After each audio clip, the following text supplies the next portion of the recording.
Hi Malayalees, നമസ്കാരം. നമ്മളിന്ന് ഇവിടെ സംസാരിക്കാൻ പോകുന്നത് ഫസൽ ഗറാറിന് വന്നിട്ടുള്ളൊരു വധഭീഷണിയുടെ ഇമെയിലിനെ സംബന്ധിച്ചാണ്.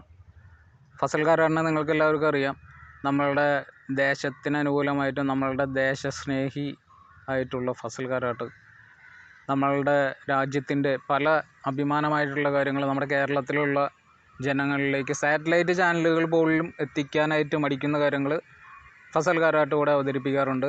രാജ്യത്തിൻ്റെ നല്ല കാര്യങ്ങൾ ഇവിടെ ജനങ്ങളിലേക്ക്, മലയാളികളിലേക്ക് എത്തിക്കാനായിട്ട് ഫസൽ ഗറാട്ട് ഒരുപാട് നല്ല ന്യൂസുകൾ ചെയ്തിട്ട് കണ്ടിട്ടുണ്ട്. അതുകൊണ്ട് തന്നെ പലരും അതിൽ നല്ല വ്യൂവേഴ്സ് ഉണ്ടായിട്ടുണ്ട്. ചുരുങ്ങിയ കാലം കൊണ്ട് ഫസൽ ഗറാട്ടിന് നല്ല വ്യൂവേഴ്സാണ്. അപ്പോൾ അദ്ദേഹത്തിൻ്റെ ന്യൂസുകൾ ഇവിടെ പലർക്കും ദഹിക്കുന്നില്ല. അതായത് കേരളത്തിലുള്ള ജിഹാദി തീവ്രവാദ ആൾക്കാർക്ക് ദഹിക്കുന്നില്ല. അപ്പോൾ അവർ ഇമെയിൽ അയച്ച് കളിക്കുകയാണ്, അദ്ദേഹത്തിനെ ഫോൺ ചെയ്ത് ഭീഷണിപ്പെടുത്തുകയിൽ. ഇവരൊക്കെ ഭീരുക്കളാണെന്നുള്ളതാണ് അതിൽ പറയാനുള്ളൂ.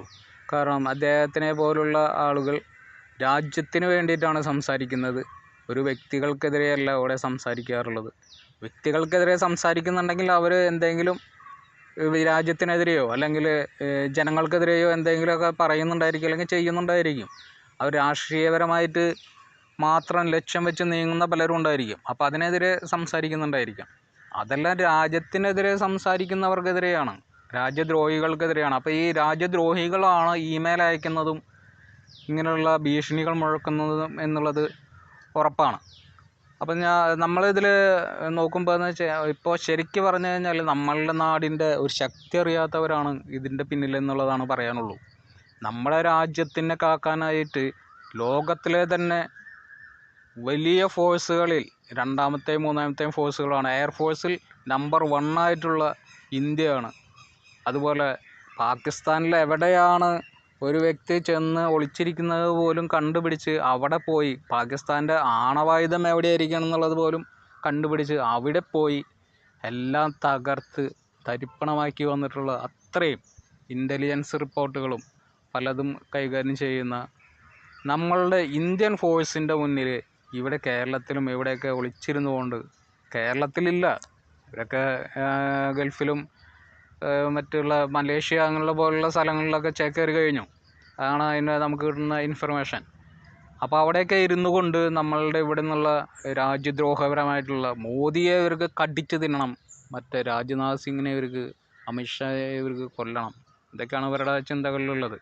ഇതൊക്കെ നടക്കുന്ന കാര്യങ്ങളാണെങ്കിൽ മാത്രമേ ചിന്തിച്ചിട്ട് കാര്യമില്ല. ഇല്ലെങ്കിൽ തല പുകച്ച് വെറുതെ പുണ്ണ് പിടിച്ച് മരിക്കാം, അത്രമാത്രമേ ഉള്ളൂ. അങ്ങനെ പലരും മരിച്ചു കഴിഞ്ഞു. നൂറ്റാണ്ടുകളായിട്ട് അതിനുള്ള ശ്രമങ്ങൾ ചെയ്തിരുന്നവരൊക്കെ തലയ്ക്ക് പുണ്ണ് പിടിച്ച് മരിക്കാമെന്നുള്ളതേ ഉള്ളൂ.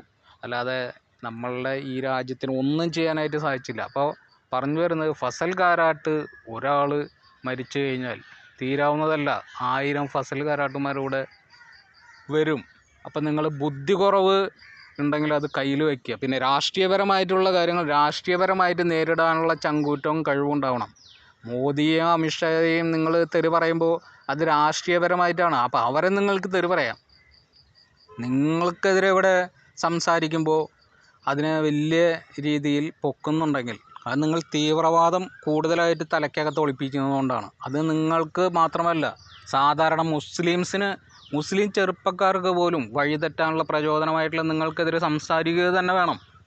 മുസ്ലിം ജിഹാദ് ഇവിടെ നടപ്പിലാക്കി സാധാരണക്കാരുള്ള മുസ്ലിം കുടുംബങ്ങളെ വഴിയാധാരമാക്കുന്ന നിങ്ങൾക്കെതിരെ സംസാരിക്കുക തന്നെ വേണം. അതാണ് അദ്ദേഹം ചെയ്യുന്നത്. അപ്പോൾ അതുകൊണ്ട് ഈ വക അഭ്യാസങ്ങളൊന്നുമായിട്ട് പുറത്തിറങ്ങരുത് എന്നുള്ളത് മാത്രമേ പറയുള്ളൂ. നിങ്ങൾക്കൊക്കെ പിന്നാലെ പോയി പാകിസ്ഥാനിൽ സകല ലോകരാജ്യങ്ങളിലും പോയി അവിടേക്കുള്ള തീവ്രവാദികളുടെ എല്ലാ പൊട്ടും പൊടിയും എല്ലാം തിരിച്ചറിഞ്ഞ് വന്ന് അതിനൊക്കെ തകർത്തുകൊണ്ടിരിക്കുന്ന ഇന്ത്യ എന്ന മഹാരാജ്യത്ത് നിങ്ങളുടെ പിന്നാലെയൊന്നും ആരും ഇല്ല എന്നുള്ളത് നിങ്ങൾ ചിന്തിക്കരുത്. നിങ്ങളുടെ വീടും അറിയാം, കൂടും അറിയാം, കുടുക്കുകയും അറിയാം. അപ്പോൾ അതിനൊക്കെ പൂട്ടേണ്ട സമയത്ത് പൂട്ടും. നിങ്ങളൊന്ന് ഇറങ്ങി നോക്കിയാൽ മതി. നിങ്ങളൊരു ജോസഫ് മാഷിനെ കൈകെട്ടി, അത് കഴിഞ്ഞ് നിങ്ങൾ രഞ്ജിത്ത് ശ്രീനിവാസനെ നിങ്ങളൊന്ന് തൊട്ടു, അതിനുശേഷം എന്താ ഉണ്ടായെന്നുള്ളതൊക്കെ നിങ്ങൾക്കറിയാലോ.